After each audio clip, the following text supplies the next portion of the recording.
Hey guys, my name is Ryan and welcome to Overwatch Central. So with the Overwatch League starting very early next month, I thought it'd be a good opportunity to talk to an old friend of ours, Tviq, about the current state of the game. You know, he's been playing and scrimming at the highest tiers of Overwatch now for quite some time. And before we get into the Overwatch League and what the meta is going to be like for the next start of 2018, thought I'd sit down with him, talk about where the meta is currently, and try and get ahead of the curve when it comes to deciding what heroes you should play for the start of Season 8 now the performance-based SR changes are coming through. But anyway, let's get started. Introductions first, as per usual. Who are you? What Overwatch League team do you play for? And generally just sum up the game's health at the moment, the meta, what's currently happening at the top tiers, and what you think is going to happen in the future as well.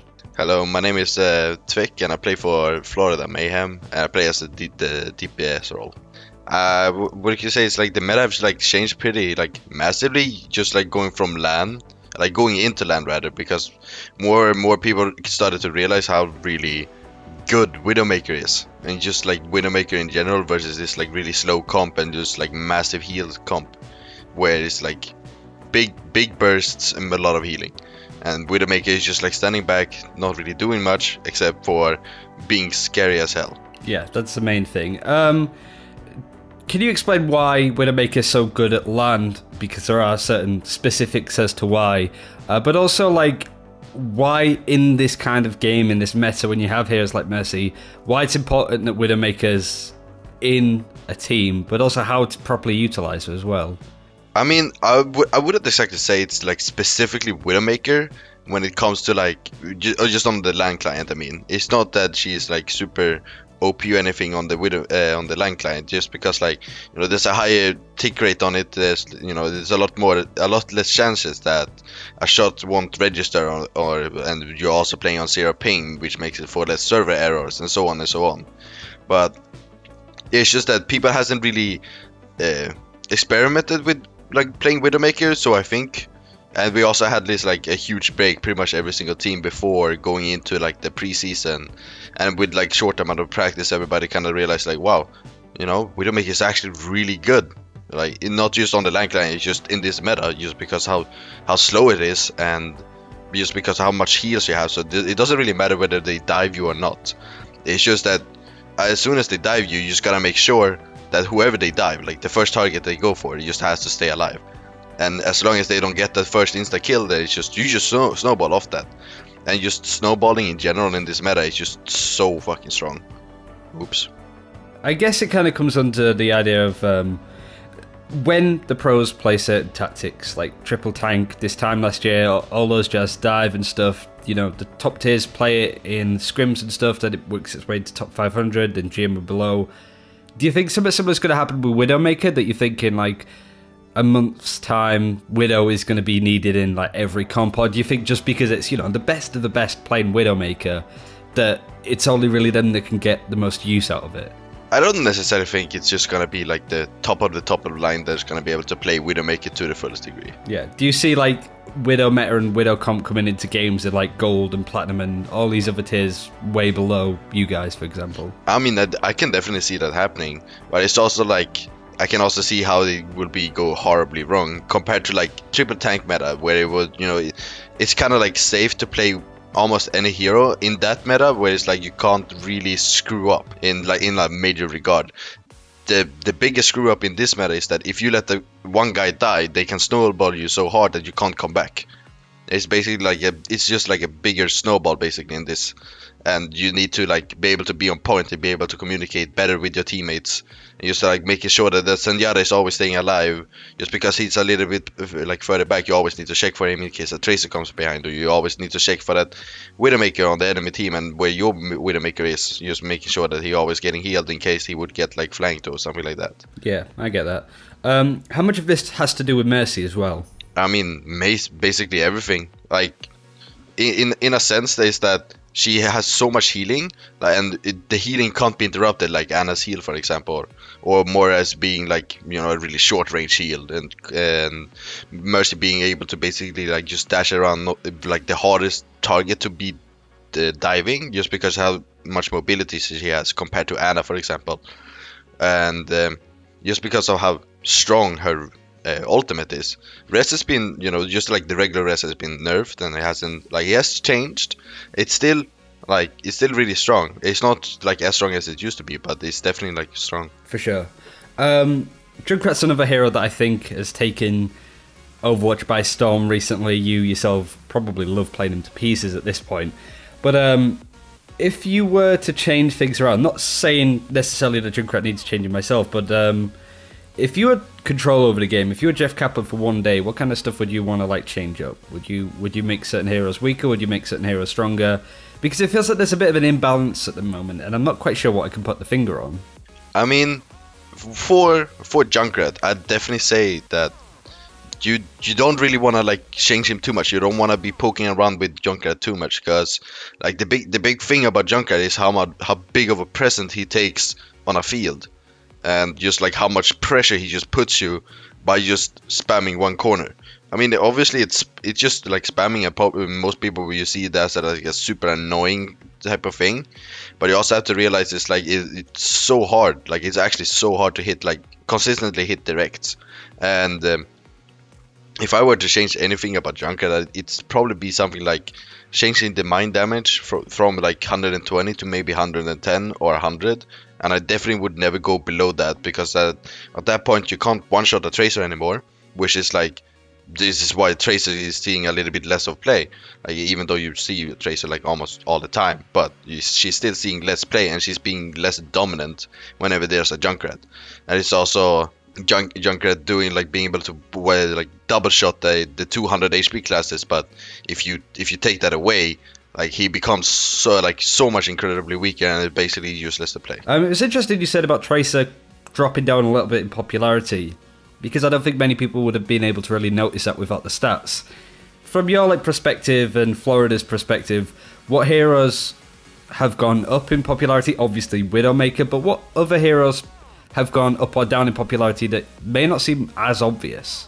I would definitely say like it's not like one specific one without like directly looking at stats. I think, I mean, you obviously see a lot more Junkrats, you obviously see a lot less Lucius. You basically don't see Lucio at all, with the exception of some maps. But like I think the biggest thing is that I don't know how many people really has realized how big of diversity it is in what heroes is being played on what maps. So basically now we are back at we are playing X spot on the map. These heroes are good now, or we are playing Y spot on the map, and now these heroes are good. So it's kind of like map dependent now, instead of just like, well, these heroes are incredibly really fucking good, and you want to always play those, basically. Yeah, for sure. Definitely. Like when it comes to playing in competitive, which is the first step path to pro, right? What other changes would you think would be beneficial? Like a role queue has been spoken about. Do you think that we need to see more stuff with toxicity, a little bit more sanctions? It seems that it's going that way anyway, but like pretending that you're starting day one, being like, I want to be an Overwatch pro. What would you like to see in order to help somebody that plays top 500 ladder getting all the way to the Overwatch League? Like the first thing that I definitely want to see, like just like straight off the bat, would just be role queue in some sort of way. I mean, it can obviously be obviously like a grieve. Like people can obviously grief that like to a very like high degree, and just completely screw it up. But we are already at the point where it's basically just a coin toss, where whether you kind of like get a good game or not, and it kind of like depending on day which players is playing and so on. And with a role queue, I think it definitely will help. Obviously, it's not gonna fix it. I don't think anything can ever fix it. You're always gonna get those, but it can be way less frequent with a role queue, at least to a certain degree. And I definitely think like that is the first step towards the right direction. Because it's a role-based game, you know. You've been playing with players that are designated tank players and support players, and that certainly tanks is something that I've been speaking to a lot with some certain people, that playing a tank in the pro scene, you perform a role, you coordinate with your team, you peel for them and stuff like that. It takes a lot of game sense and knowledge to do it. However, when you jump into ladder, it can be quite frustrating to play tanks and supports, really. It kind of feels that unless you play DPS, you have absolutely no control over the games that you have. I mean, absolutely. To a certain degree, it's very true, but it's also like, because of how I know Europe is, and how not very like how people don't want to speak. Vocal, yeah. That's just like a big issue for being a tank player or a support player, because like yes, you have like less mechanical demanding heroes, but that just means that there's something else that is like incredibly demanding of you, which is being able to speak and being able to coordinate with your DPS play. It doesn't really matter whether you've been playing with a guy for 5 years or like just 2 seconds. All you gotta do is just say, I'm going here now, and follow up on me. You know, if he doesn't do it, then it's just like, well, better luck next time. You just gotta keep at it, and eventually, you know, everybody's gonna start doing it. Yeah, and that's where the coordinated likes of dive for the pro scene come. With the game and the way that it's going to go, I think January is going to be a very busy month. New changes for Season 8, the Overwatch League starting. What do you kind of expect to see or expect to happen in certain ways? What heroes do you expect to go up? What do you expect to go down? Obviously, you know what you guys have been practicing and playing and what other teams are going to be playing.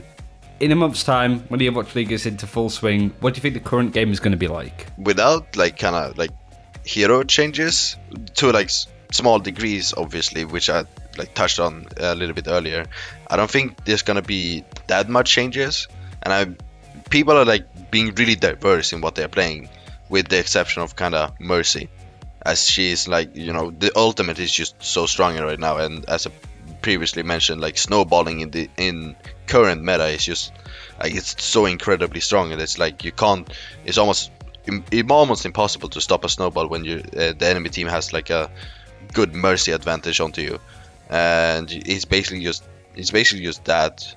And I don't see the meta game really changing all too much, but obviously like changing it too much doesn't really matter, right? Because it's already so diverse as it is. Now that the majority of you guys in the Overwatch League are in LA near to the Blizzard offices, what's the communication been like between you and the developers, really? I imagine there's quite good cohesion and discussion about certain elements of the game. Do you think that's going to be prevalent in the future when it comes to balance changes? Do you think that now that everybody's sort of under one roof almost, that the game is going to be in a much more balanced spot? Because Blizzard can come to you and go, what do you think of this? Do you think this is going to be fair? Not just for your tiers, but also tiers below you as well. I mean, at least speaking for myself, I always had like a pretty clear line of communication with Blizzard if I ever wanted to. But this like just definitely helps, just being able to like do it like direct in person, be able to like, it just, you know, feels more responsive that way, at least having the option for it. But I think the biggest thing would be that the developers has like better faster access to like basically our scrims in a way, if they wanted to, and just like be able to look at that and like see, well, okay, this is like kind of how it looks here, like, you know, on this high level, and not just like look at the tournaments, obviously, where they had, you know, only looking from the spectators' point of view, where they only show certain stuff. Like here they can like kind of, you know, pick and choose if they were to be spectators themselves, and we just being able to invite them ourselves, and you know, just from that, I think I think things is gonna like look a lot better for us just in general for health of the game. Let's talk about Florida Mayhem real quick before we sort of finish up. You had the preseason games and sort of felt to an extent people are underestimating you, I feel. Because, you know, they were just preseason games. I don't think anybody was really taking it too seriously. And also, you had just got to LA like that week, right? That you barely had an opportunity to sort of play. But like just playing in a team of 6, like the smallest size squads, like, do you feel, because it's the same lineup, the coordination, you guys have been playing together for ages as well, do you think people are underestimating that a little bit as opposed to, you know, London, which has 2 squads basically? Like, what's your sort of opinion on that and what people have sort of assumed from the first preseason games that we saw? I mean, I definitely think people are underestimating us a little bit, but we also like we also had like 2 days or something like that. Yeah, 2 days of practice, and on this new meta basically coming into that preseason, we had been on a break for like quite some time and practicing with Team Sweden, which basically is like a completely different meta because heroes are being changed since then and so on. You know, it's just really hard to say, because like, I mean, we were like playing serious, we were like tryharding, It was just like there were so many things that had changed, and so basically just like after practicing now, so many of our good habits has become bad habits because of how the meta have changed basically. And we weren't really on top of that, so like to begin with in the preseason. Obviously I think we played pretty good. I don't think we played amazingly or great. I think we did pretty good. And we have always like kind of had a little bit of issue on LAN obviously, but it's mostly through like communication, and like from first day it was kind of like okay, but on the second day like it was exactly everything we wanted. So like just now we just need to practice on basically our habits again, and like how we want to like take the game, which we obviously has been doing now for about 2 weeks since the preseason ended, and I think we're gonna be able to surprise a lot of people just going into the main season. How, I guess the word would be, relieved are you to see now that we have got the Overwatch League here? It's about to start. It's been in work for so long. We've seen tournaments and the EU scene especially die to a certain point. How relieved are you to see, but do you also still think that there's going to be problems with the EU scene and stuff outside of the Overwatch League? Bearing in mind you have got contenders and all that jazz, but still, what are you looking at, I suppose? How we have the Overwatch League now, what else do Blizzard, the esports aspect of Overwatch, need to get right? I think everything is just moving in the right direction. Like Blizzard is trying something like completely new and like really massive on a different scale to what other esports has been doing, and I think they're doing pretty much everything right. Like pretty much, they listen to player feedback, and like they really listen to like what we have to like give them for feedback. Everything might not actually come into play just because, you know, it might not be reasonable. It might just be like player ego basically, in a way, you know. just expecting too much maybe, and it's just, you know, you're just so relieved that this is finally here, because now it's like, you know, I've reached where I wanted, and now I can focus on to my next goal, and it's just basically winning Overwatch League. Beat everyone, yeah. So for those who may be watching this, to get a good insight to what the game currently looks like at the higher tiers, try to get ahead of the curve. What kind of heroes would you recommend across DPS, support and tanks that people should play if they want to, you know, stay ahead of the curve and make sure that they're progressing and climbing, especially with the new performance-based SR changes? I mean, when it comes to DPS, learn to play Junkrat, basically, on a higher level, and pretty much all the DPS is pretty much viable as it is. Orisa is a newcomer that most people won't really see coming, and she's like really good in just like almost everything right now, because people don't actually shoot the shield in ranked, lul. And support is just, you know, Mercy is strong, Zenyatta is also really strong. You can play all the Lucio and Ana to a certain degree, Moira as well, but Moira is more deathball. But basically Ana and Lucio, you can play them to a certain degree, but basically Zenyatta is just overall better. And finally, where can people see the Overwatch League starting? What's going to be your first game? And also your stream as well, because you've been chucking away at that as per usual as well. As always streaming on twitch.tv/Tviq. And Overwatch League, you can just catch all Overwatch League news and just all the schedule overall on overwatchleague.com. And that's it for this time. Thank you very much for watching. You can check out all of Tviq's details in the description below. Be sure to check out as well Florida Mayhem and all that awesome stuff as well. And let us know if there's any other Overwatch League pros you would like us to talk to, and we'll do our very best to make it happen. But until next time, take care. We'll see you then.